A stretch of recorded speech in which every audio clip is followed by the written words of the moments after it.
ছাত্রীর শ্লীলতাহানির অভিযোগে বিক্ষোভের মুখে এক প্রাথমিক শিক্ষক।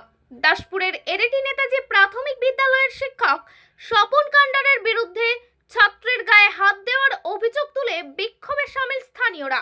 ক্লাস 3 ছাত্রী সে। মায়ের অভিযোগ, ভয়ে মেয়ে বলতে পারেনি এমন কথা। বেশ কয়েকদিন ধরেই এইরকম আচরণ করেছেন ওই স্যার তার মেয়ের সঙ্গে, কিন্তু আমরা মেয়ের ভয় কাটিয়ে যখন তাকে সাহস জুগিয়ে জানতে চাইলাম, মেয়ে ঘটনার কথা জানায়। এখন অসংখ্য জনতা একসঙ্গে জড়ো হয়ে স্বপন বাবুর গায়ে হাত তুলতে উদ্যত হলে আপাতত তাকে একটি ঘরে বন্ধ করে রাখা হয়েছে।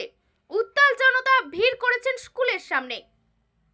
নমস্কার, সাংবাদিক পাপিয়া বন্দ্যোপাধ্যায় এবং কবিতা সাঁতরার রিপোর্ট। সংবাদ পাঠে আমি শ্রাবণী সাঁতরা। আপনারা দেখছেন এমটিভি ঘাটাল। আমার মেয়ের সাথে অসভ্যতামি হচ্ছে স্কুলে। আমরা গাইড দিয়ে স্যার বলেছে যে আপনারা মেয়ের দিকে ছেলের দিকে স্কুলে দিয়ে যাবেন, এসে গাইড দিয়ে এসে স্কুলে কি রাক্ষস বসে আছে খাওয়ার জন্য? তাহলে গাইড দেওয়ার মানেটা কি?